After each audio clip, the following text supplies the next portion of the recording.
नमस्कार दोस्तों, आज की कहानी है खोई हुई दिशाएं, जिसमें शहर के रहन सहन में आदमी कितना अकेला हो जाता है। वह अपने लोगों की तलाश में अपना अकेलापन दूर करने के लिए इधर उधर भटकता है और अंत में जो है वो किन किन समस्याओं का उलझनों का सामना करता है। कैसे उसका शहर का जीवन कष्टमय बन जाता है। आधुनिक युग में सब तरफ भीड़ तो है, लेकिन वह फिर भी अकेला है। इस कहानी से आपको उसके अकेलेपन का, शहरी जीवन की भीड़ में भी अकेले का जो है एहसास होगा। पूरी कहानी सुनिए। सड़क सड़क के मोड़ पर लगी रेलिंग के सहारे चंदर खड़ा था। सामने दाएं बाएं आदमियों का सैलाब था। दाएं बाएं आदमियों का सैलाब था और शाम हो रही थी। दिल्ली के कनॉट पैलेस की बत्तियां जगमगाने लगी। थकान से उसके पैर जवाब दे रहे थे। कहीं दूर आया गया भी तो नहीं, फिर भी ये थकान सारे शरीर में भरी हुई थी। दिल और दिमाग इतना थका हुआ था कि लगता था कि वही थकान धीरे धीरे उतरकर तन में फैलती जा रही है। पूरा दिन बर्बाद हो गया, यही खड़ी खड़ा सोच रहा था। घर लौटने को भी मन नहीं कर रहा था। आती जाती एक सी औरतों को देखकर मन और भी उबने लगता था। भूख पता नहीं लगी है या नहीं, वह दिमाग पर जोर डालता। सवेरे 8 बजे से निकला था, एक प्याली काफी के अलावा कुछ पेट में गया नहीं। और तब उसे एहसास हुआ कि थोड़ी थोड़ी भूख लग रही है। दिमाग और पेट साथ ऐसा हो गया कि भूख भी सोचने से लगती है। निगाह दूर आसमान पर अटक जाती है, जहाँ चीलें उड़ रही हैं और मौजे की शक्ल में कटा हुआ आसमान दिखाई दे रहा है। उस धुंधले आसमान के नीचे जामा मस्जिद का गुम्बद और मीनार दिखाई पड़ रहा है। उसकी नोकें बड़ी अजीब सी लग रही हैं। पीछे वाली दुकानों के बाहर चोलियों का विज्ञापन है। रीगल बस स्टॉप के नीम के पेड़ से धीरे धीरे पत्तियां झड़ रही हैं। बसें बसें जू जू करती आती जाती हैं, एक छिड़कती हैं और एक और सवारियों को उगलती हैं, दूसरी ओर से निगल कर आगे बढ़ जाती हैं। चौराहे पर बत्तियां लगी हैं। बत्तियों की आंखें लाल पीली हो रही हैं। कवि देखिए कितने बेहतरीन शब्दों से कह रहा है। आसपास से सैकड़ों लोग गुजर रहे हैं, पर कोई उसे पहचानता नहीं। हर आदमी या औरत लापरवाही से दूसरे को नकारता, ये झूठे दर्प में, घमंड में डूबा हुआ गुजर जाता है। और तब उसे अपना वह शहर याद आया, जहां से 3 साल पहले वह आया था। गंगा के सुनसान किनारे पर भी अगर कोई अनजान मिल जाता तो उसकी नजरों में पहचान की झलक फैल जाती। और यह राजधानी जहाँ सब अपना है, अपने देश का है, पर कुछ भी अपना नहीं, अपने देश का नहीं। तमाम सड़कें हैं जिन पर वह जा सकता है, लेकिन वे सड़कें कहीं नहीं पहुंचाती। उन सड़कों के किनारे घर हैं, बस्तियां हैं, पर किसी भी घर में वह नहीं जा सकता। उन घरों के बाहर फाटक है जिन पर कुत्तों से सावधान रहने की चेतावनी है, फूल तोड़ने की मनाही है और घंटी बजाकर इंतजार करने की मजबूरी है। घर पर निर्मला इंतजार कर रही होगी, उसकी बीवी। वहां पहुंचकर भी पहले मेहमान की तरह कुर्सी पर बैठना होगा, क्योंकि बिस्तर पर कमरे का पूरा सामान सजा होगा और वह हीटर पर खाना पका रही होगी। उन्मुक्त होकर वह हवा के झोंके की तरह कमरे में घुस भी नहीं सकता और ना उसे बाहों में लेकर प्यार ही कर सकता है, क्योंकि गुप्ता जी अभी मील से लौटे नहीं होंगे और मिसेज गुप्ता बेकारी में बैठी गप लड़ा रही हैं या किसी ट्विटर की बुनाई सीख रही होंगी। अगर वह चला भी गया तो कमरे में बहुत अदब से घुसेगा, फिर भी मिसेज गुप्ता से इधर उधर की दो चार बातें करेगा। तब बीवी खाना खाने की बात कहेगी और खाने की बात सुनकर मिसेज गुप्ता घर जाने के लिए उठेंगी और फिर उसके बाद बड़ी खिड़की का पर्दा खिसकाना पड़ेगा, किसी बहाने पुराना की तरफ वाली खिड़की को बंद करना पड़ेगा।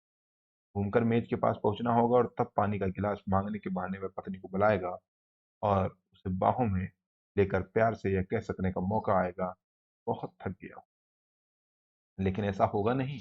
इतनी लंबी प्रक्रिया से गुजरने के पहले ही उसका मन झुंझला उठेगा और यह कहने पर मजबूर हो जाएगा, अरे भाई, खाने में कितनी देर है, सारा प्यार और समूची पहचान न जाने कहाँ छिप चुकी होगी। अजीब सा बेगानापन होगा।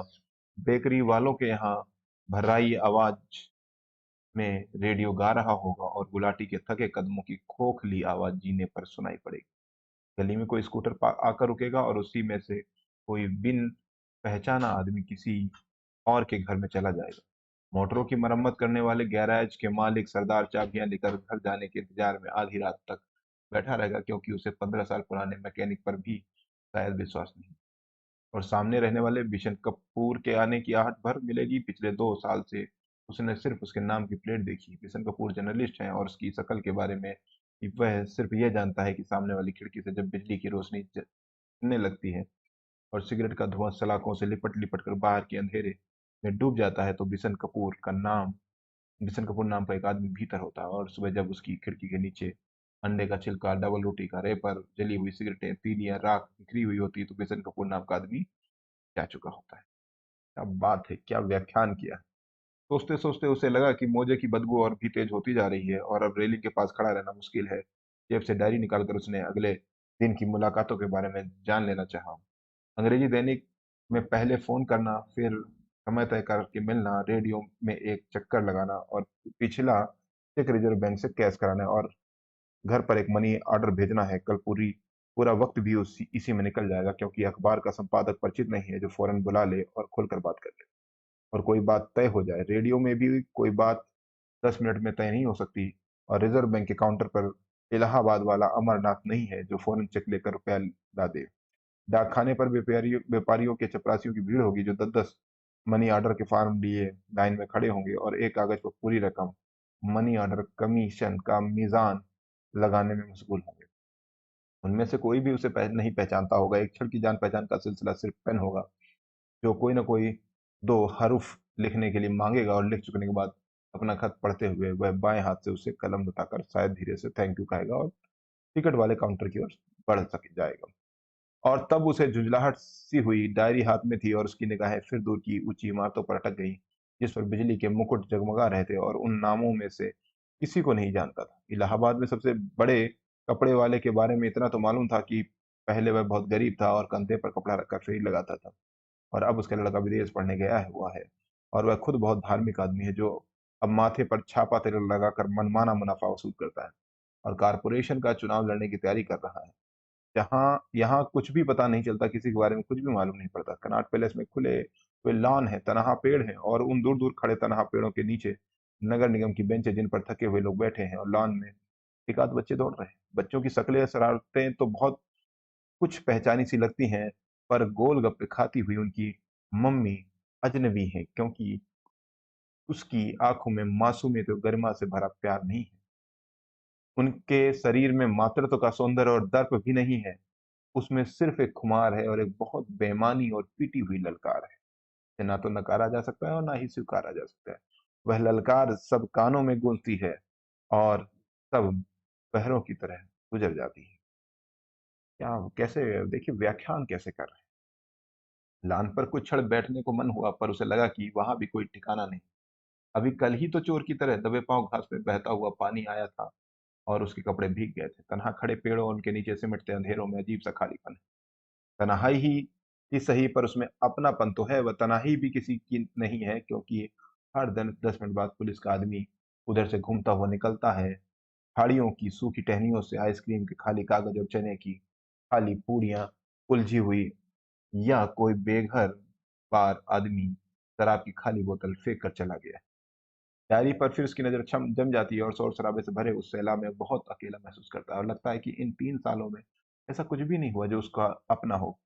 जिसकी कचोट अभी तक हो, खुशी या दर्द अब भी मौजूद हो। रेगिस्तान की तरफ फैली हुई तन्हाई, अनजान सागर, घंटों की खामोशी, सूनापन और पछाड़ खाती हुई लहरों का शोर, जिससे वह खामोशी और भी गहरी होती।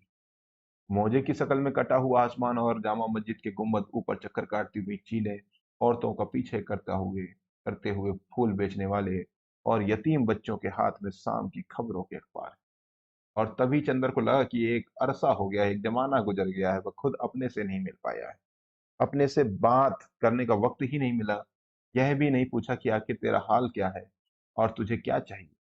हल्की-सी मुस्कुराहट उसके होठों पर आई और उसने हर शुक्रवार के आगे नोट किया, खुद से मिलना है, शाम 7 बजे से 9 बजे तक, और आज भी तो शुक्रवार ही है, यह मुलाकात आज ही होनी चाहिए। घड़ी पर नज़र आता है जाती है 7 बजा है, पर मन का चोर हावी हो जाता है। क्यों ना टी हाउस में एक प्याला चाय पी ली जाए। न जाने क्यों मन अपने से मिलने में घबराता है, रह-रह कर कतराता है, तभी उस पार से आता हुआ आनंद दिखाई देता है। वह उससे भी नहीं मिलना चाहता, बड़ा बुरा मर्ज है आनंद को। वह उस छूत से बचे रहना चाहता है। आनंद दुनिया में दोस्त दोस्त खोजता है, ऐसे दोस्त जो ज़िंदगी में गहरे ना उतरे हों, पर उसके साथ कुछ देर रह सकें और बात कर सकें। की बातों में अजीब-सा बनावटीपन है, वह बनावटीपन जो आदमी किताबों से सीखता है और उसे लगता है कि वह बनावटीपन खुद उसमें भी कहीं न कहीं है। जब कॉलेज और यूनिवर्सिटी के दर्जों में बैठ-बैठ कर वह किताबों से ज़िंदगियों के मरे हुए ब्यौरों पढ़ रहा था और अब आज उसे लगता है कि वह सारा वक़्त बड़ी बेरहमी से बर्बाद किया गया है। उसने उन खंडहरों में समय बर्बाद किया है जिनकी कथाएँ अधपढ़े गाइडों की ज़बान पर रहती हैं, जो हर बार उन मरी हुई कहानियों को हर दर्शक के सामने दोहराते जाते हैं। यह दीवाने खास हैं, ज़रा नक्काशी देखिए। यहाँ हीरे जवाहरातों से जड़ा हुआ सिंहासन था। यह जनाना हमाम और यह वह जगह है जहाँ से बादशाह अपनी रियाया को दर्शन देते थे। यह महल सर्दियों का है, ये बरसात का, ये हवादार महल गर्मियों का है। और इधर आइए सँभल के, यह जगह है जहाँ फांसी दी जाती है। चंदर को लगा ज़िंदगी के 25 साल वह उन गाइडों के साथ खंडहरों में बिता कर आया है, जिनकी जीवंत कथाओं को वह कभी नहीं जान पाया। सिर्फ़ दीवार खास उसे दिखाया गया, नक्काशी दिखाई गई, जब जना ने हमाम में घुमाकर गाइड से फांसी वाले अंधेरे और बदबूदार कमरे में छोड़ दिया। वह जहाँ चमगादड़ लटकते हैं, बिलबिला रहे हैं और एक बहुत पुरानी इतिहास की रस्सी लटक रही है, जिसका गर्दन में कस जाता है और आदमी भूल जाता है। और उसके बाद अंधे कुएं फेंकी हुई गई, सिर्फ वे लाशें रह जाती। उसमें और उनमें कोई अंतर नहीं है और आनंद उनसे अलग नहीं है। चंदर कतरा जाना चाहता है, क्योंकि आनंद आते ही किताबें किताबी तरीके से कहेगा, यार तुम्हारे बाल बहुत खूबसूरत हैं, बिल क्रीम लगाते हो, लड़कियां तो तबाह जाती होंगी। ये चंदर है जो आनंद आ रहा है उसके सामने से उसके बारे में बता रहा है कि आनंद आएगा, झूठी तारीफ झोंकेगा, सब कहेगा। और तभी चंदर को सामने पाकर आनंद रुक जाता है। हेलो, यहाँ कैसे? क्या लड़कियों पर जुल्म ढा रहे हो? सुनकर उसे हंसी आ जाती है। किधर से आ रहे हो? डायरी जेब में रखते हुए वो पूछता है। आज तो यूं ही फंस गए। आओ एक प्याला काफी हो जाए, आनंद कहता है। फिर एक क्षण रुक कर वह दूसरी बात सुझाता है। या और कुछ? चंदर इसका मतलब समझ कर ना कर देता है।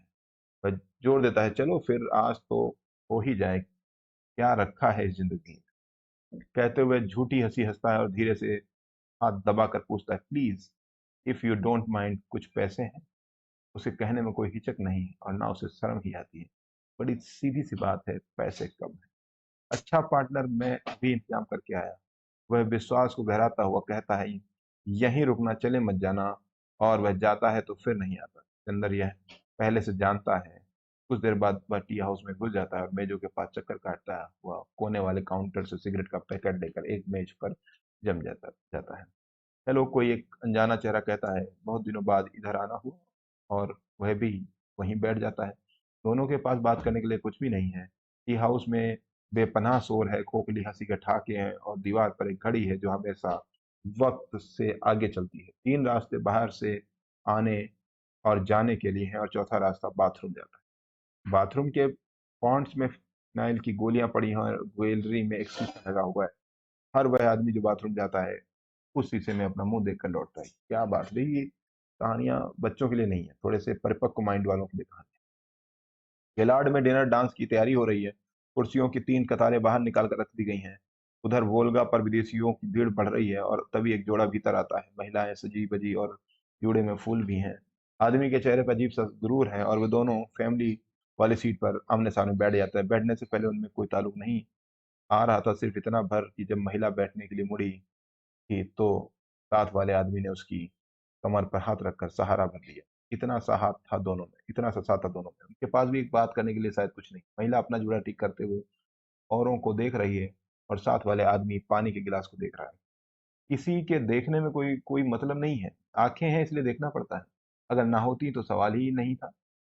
एक जगह देखते देखते आंखों में पानी आ जाता है, इसलिए जरूरी है कि इधर उधर देखा जाए। क्या देखिए, कैसा गहराई देखिए।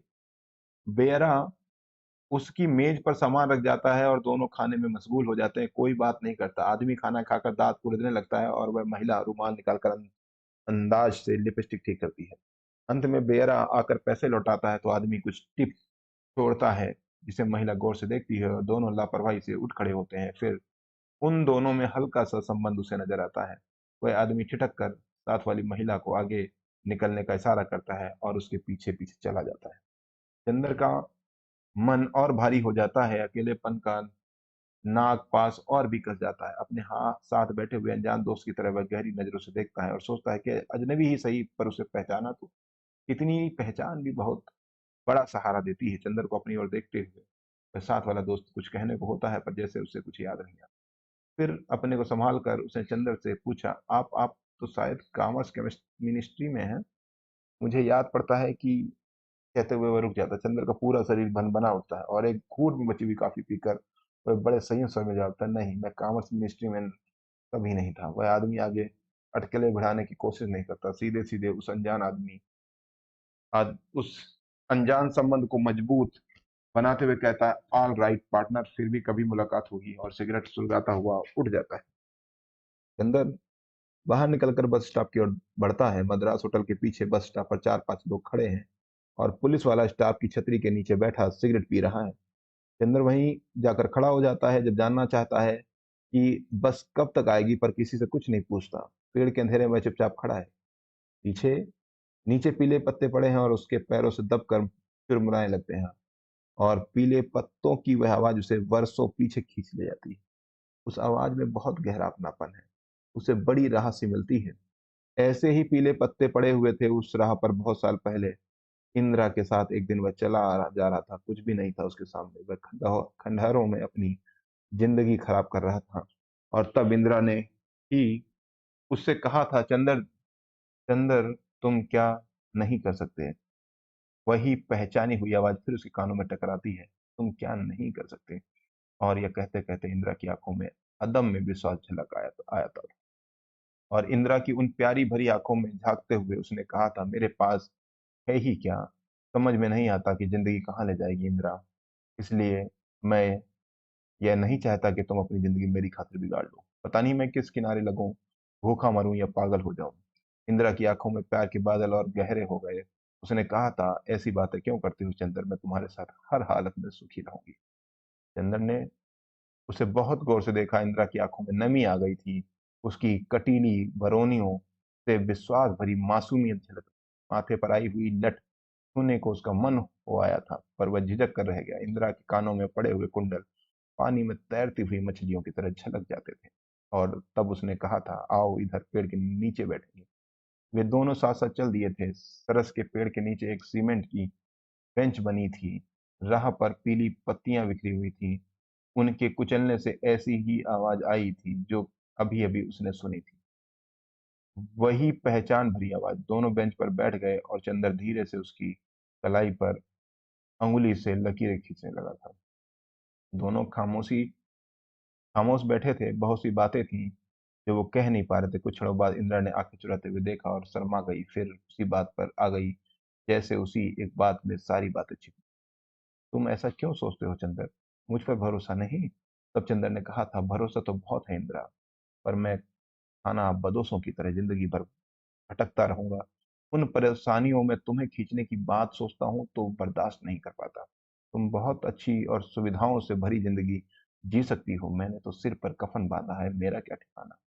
तुम चाहे जो कुछ बनो चंदर, अच्छे या बुरे, मेरे लिए एक से रहोगे। इतना इंतजार करती हूँ तुम्हारा, पर तुम्हें कभी वक्त ही नहीं मिलता। फिर कुछ देर मौन रहकर उसने पूछा था, इधर कुछ लिखा। हाँ, धीरे से चंदर ने कहा था। दिखाओ, इंदिरा ने मांगा था। और तब चंदर ने पसीजे हुए हाथों में डायरी बढ़ा दी थी। इंदिरा ने तुरंत उस डायरी को अपनी किताबों में रख लिया और बोली, अब यह कल मिलेगी। इस बहाने तो अब आओगे। नहीं नहीं, मैं डायरी अपने साथ ले जाऊंगा, मुझे वापस दो, चंदर ने कहा। तो इंदिरा शैतानी से मुस्कुराती रही और आंखों में प्यार की गहराई और बढ़ गई थी। हार कर चंदर वापस चला आया और दूसरे दिन अपनी डायरी लेने पहुंचा तो इंदिरा ने कहा था, इसमें कुछ मैंने भी लिखा है, पढ़कर फाड़ देना जरूर। मैं नहीं फाड़ूंगा तो कुट्टी हो जाएगी, इंदिरा ने बच्चों की तरह बड़ी मासूमियत से कहा। और उस वक्त उसके मुंह से वह बेहद बचपने की बात बड़ी अच्छी लगी। और एक दिन इंदिरा घर आई। इधर उधर से घूम फिर कर वह चंदर के कमरे में पहुंच गई। और तब चंदर ने पहली बार उसे बिल्कुल अपने पास महसूस किया और उसके माथे पर रंग से बिंदी बना दी और कई क्षणों तक मुग्ध सा देखता रह गया। और अनजाने ही उसने होठ इंदिरा के माथे पर रख दिए थे। इंदिरा की पलकें झेप गईं। रोम रोम से गंध फूट उठी थी। उसकी अंगुलियों चंदर की बाहों पर थरथराने लगी थी और माथे पर आया पसीना उसके होठों ने सोख लिया था। रेशमी रोएं पसीने से चिपक गए और उन उन्माद के क्षणों में दोनों ने प्रतिज्ञा की थी कि वह प्रतिज्ञा जिसमें शब्द नहीं थे, जो ओठों तक भी नहीं आई थी। तब से उसे ये शब्द हमेशा याद आते हैं, तुम क्या नहीं कर सकते। और तभी एक दूसरे नंबर की बस आती है और ठिठक कर चली जाती है। चंदर को एहसास होता है कि वह बस स्टॉप पर खड़ा है। वह गहरी पहचान कहीं कोई तो है, और वह बहुत दूर भी तो नहीं। इंदिरा भी तो यहीं दिल्ली में है। 2 महीने पहले ही तो वह मिला था। तब भी इंदिरा की आंखों में वह 4 वर्ष पहले की पहचान थी। और उसने अपने पति से किसी बात पर कहा था, अरे चंदर की आदतें मैं खूब जानती हूँ। और इंदिरा के पति ने बड़े खुले दिल से कहा था, तो फिर भाई इनकी खातिर वातिर करो। और इंदिरा ने मुस्कुराते हुए 4 वर्ष पहले की तरह चिढ़ाने के अंदाज में बयान किया था, चंदर को दूध से चिढ़ है और काफी इन्हें धुएं पीने की तरह लगती है। चाय में अगर दूसरा चम्मच चीनी डाल दी गई है तो इनका गला खराब हो जाएगा, कहकर वह खिलखिलाकर हंस दी थी। और इस बात से उसने पिछली बातों को याद ताजी कर दी थी। सचमुच अंदर 2 चम्मच चीनी नहीं पी सकता, बस आने का नाम ही नहीं ले रही थी। खड़े खड़े चंद्र को लगा कि इस अनजानी और बिन जान पहचान से भरी नगरी में एक इंदिरा है जो उसे इतने सालों के बाद भी पहचानती है, अब तक जानती है। उसका मन अपने आप इंदिरा से मिलने के लिए छटपटाने लगा ताकि वह अजनबीपन किसी तरह टूट सके। तभी एक फट फट वाला आवाज लगाता हुआ आ जाता है। Gurudwara road Kolbagh Gurudwara road. चंदर एक आदमी आगे बढ़ता है और वह सरदार उसे देखते ही जैसे एकदम पहचान जाता है। आइए बाबूजी, करोल बाग गुरुद्वारा रोड। उसकी आंखों से पहचान की झलक देखकर चंदर मन हल्का हो जाता है, आखिर एक ने तो पहचाना। चंदर सरकार सरदार को पहचानता है और बहुत बार वह उसी सरदार के फटफट में बैठकर कनॉट पैलेस आया है। आंखों में पहचान देखते ही चंदर लपक कर फटफट पर बैठ जाता है और 3 सवारियां और आ जाती हैं। 10 मिनट बाद ही गुरुद्वारा रोड चौराहे पर फटफट रुकता है और चंदर एक चवन्नी निकालकर सरदार की हथेली पर रख देता है और पहचान भरी नजरों से उसे देखता हुआ चलने लगता है। तभी पीछे से आवाज आती है, ए बाबूजी कितना पैसा दिया है। चंदर मुड़ कर देखता है तो सरदार उसकी तरफ आता हुआ कहता है, 2 आने और दीजिए साहब, हमेशा 4 आने लगते हैं सरदार जी। सरदार चंदर पहचान जताता हुआ जताता हुआ कहता है, पर सरदार की आंखों में पहचान की परछाई तक नहीं। और फिर कहता है, सरदार जी आपके फटफट पर ही 20 बार 4 आने देकर आया हूँ। इसे ओरने लाए होंगे। 4 आने 80 ते 6 आने को घट नहीं लेंगे बादशाह हो। सरदार इस बार पंजाबी बोला और उसकी हथेली फैली हुई थी। बात 2 आने की नहीं थी। चंदर ने बाकी पैसे उसकी हथेली पर रख दिए और इंदिरा की घर की तरफ मुड़ गया। और इंदिरा उसे मिली तो वैसे ही वह अपने पति का इंतजार कर रही थी। बड़ी अच्छी तरह से चंद्र को बैठाया, बोली, इधर कैसे बोल पड़े आज। फिर आंखों में वही पहचान की परछाई तैर गई। कुछ क्षण बाद इंदिरा ने कहा था, अब तो 9 बज रहे हैं, ये 8 बजे ही फैक्ट्री बंद करके लौट आते हैं, पता नहीं आज क्यों देर हो गई। अच्छा, चाय तो पियोगे। चाय के लिए इनकार तो नहीं की जा सकती, चंदन ने बड़े उत्साह से कहा था और कुर्सी पर आराम से टांगे फैलाकर बैठ गया। उसकी सारी थकान उतर गई और मन का अकेलापन डूब गया। नौकरानी आकर चाय रख गई। इंदिरा ने प्याले सीधे करके चाय बनाई तो वह उसकी बाहों, चेहरे और हाथों को देखता रहा। सब कुछ वही था, वैसा ही था, चिर परिचित। तभी इंदिरा ने पूछा, चीनी कितनी दूं। और एक झटके से सब कुछ बिखर गया। उसका गला सूखने से लगा और शरीर फिर थकान से भारी हो गया, माथे पर पसीना आ गया। फिर भी उसने पहचाना कि रिश्ता जोड़ने की एक नाकाम कोशिश की और बोला, 2 चम्मच। और उसे लगा कि अभी इंदिरा को सब कुछ याद आ जाएगा और वह कहेगी, 2 चम्मच चीनी से अब गला खराब नहीं होता। पर इंदिरा ने प्याले में 2 चम्मच चीनी डाल दी और उसकी ओर बढ़ा दिया। शहर के घूंटों की तरह वह चाय पीता रहा। इंदिरा इधर उधर की बात करती रही, पर उनमें उसे मेहमान बाजी की बू लग रही थी। और चंद्र का मन कर रहा था कि इंदिरा के पास से किसी भी तरह भाग जाए और किसी दीवार पर अपना सिर पटक दे। जैसे तैसे उसने चाय पी और पसीना पोंछता हुआ बाहर निकल आया। इंदिरा ने क्या क्या बातें की उसे बिल्कुल याद नहीं। सड़क पर निकलकर वह एक गहरी सांस लेता है और कुछ क्षणों के लिए खड़ा रह जाता है। उसका गला बुरी तरह सूख रहा है और मुंह का स्वाद बेहद बिगड़ा हुआ है। चौराहे पर कुछ टैक्सी ड्राइवर नशे में गालियां बक रहे हैं और एक कुत्ता दूर सड़क पर भागा चला जा रहा है। मछलियां तलने की गंध आ रही है। पान वाले की दुकान पर कुछ जवान लोग कोका कोला की बोतलें मुंह में लगाए खड़े हैं। स्कूटरों में कुछ लोग भागे जा रहे हैं और शहर से दूर जाने वाले लोग बस स्टॉप पर खड़े अब भी प्रतीक्षा कर रहे हैं।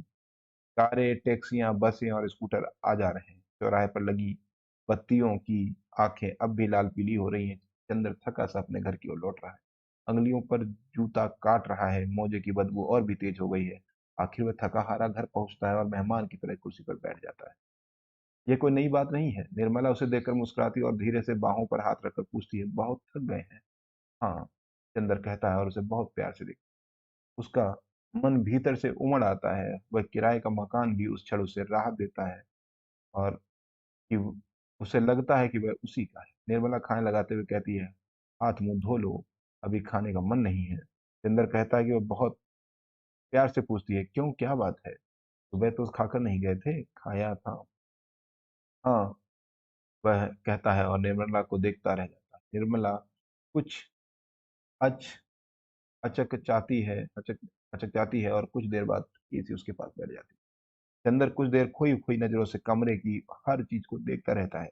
बीच बीच में बड़ी गहरी नजरों से निर्मला को ताकता है। निर्मला कोई किताब खोलकर पढ़ने लगती है और चंद्र उसे देखता रह जाता है। पीछे से पड़ती हुई रोशनी में निर्मला के बाल रेशम की तरह चमक रहे हैं। उसकी बरौनियां मुलायम कांटों की तरह लग रही हैं और कनपटी के पास रेशमी बालों के सिरे अपने आप घूम गए। पलक के नीचे पड़ती हुई परछाइयां बहुत पहचानी सी लग रही हैं। उसने कड़ा आधी कलाई तक सरका लिया। चंद्र की निगाहें उसके अंग प्रत्यंग में पुरानी पहचान खोज रही हैं। उसके नाखून, अंगुलियां, कानों की गुदारी, लवें उठकर वह पर्दे खींच देता है और आराम से लेट जाता है। उसे लगता है कि वह अकेला नहीं है, अजनबी और तनहा नहीं है। सामने वाला गुलदस्ता उसका अपना है, पड़े हुए कपड़े उसके अपने हैं, उसकी गंध वह पहचानता है। इन सभी चीजों में एक गहरी पहचान है। घोर अंधेरी रात में भी वह उन्हें टटोल कर पहचान सकता है। किसी भी दरवाजे से बिना टकराए निकल सकता है। तभी जीने पर गुलाटी के थके कदमों की खोखली आहट सुनाई पड़ती। उसे घबराहट सी होती है। वह धीरे से निर्मला को अपने पास बुला लेता है। उसे लिटाकर छाती पर हाथ रख लेता है। कई क्षणों तक वह उसकी सांस से उठती बैठती छाती को महसूस करता है और पहचानता है कि निर्मला के शरीर का अंग अंग और मन की हर धड़कन उसे की पहचान की साक्षी दे रही है। गहरी आत्मीयता और निर्बंध एकता का एहसास दे। अंधेरे में ही वह उसके नाखूनों को टटोलता है, उसकी पलकों को छूता है, उसकी गर्दन में मुंह छिपाकर खो जाना चाहता है।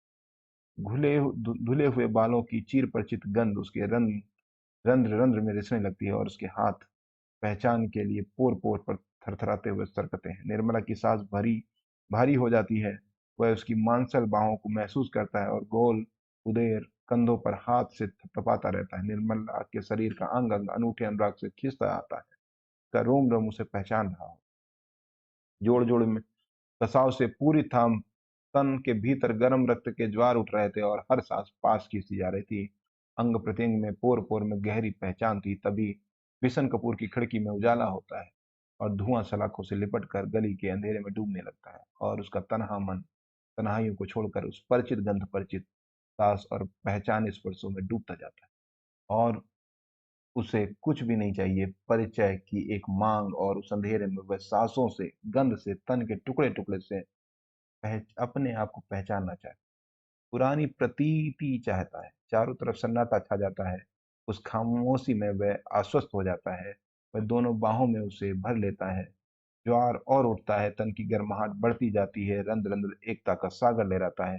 धीरे धीरे निर्मला की सांसें धीमी पड़ती हैं और चुंबकीय कशिश ढीली पड़ जाती है। खिंचाव टूटने लगता है और अंगों के ज्वार उतरने लगते हैं। चंद्र कसकर उसकी बाहों को जकड़े रहता है। उतरता हुआ ज्वार उसे फिर अकेले छोड़ जा रहा है, अनजान तटों पर छोड़ी हुई सीपी की तरह। निर्मला अपनी दबी हुई बाह निकाल लेती है और गहरी सांस लेकर ढीली सी लेट जाती है। धीरे धीरे सब कुछ सो जाता है और बहुत नीचे उतर जाती है।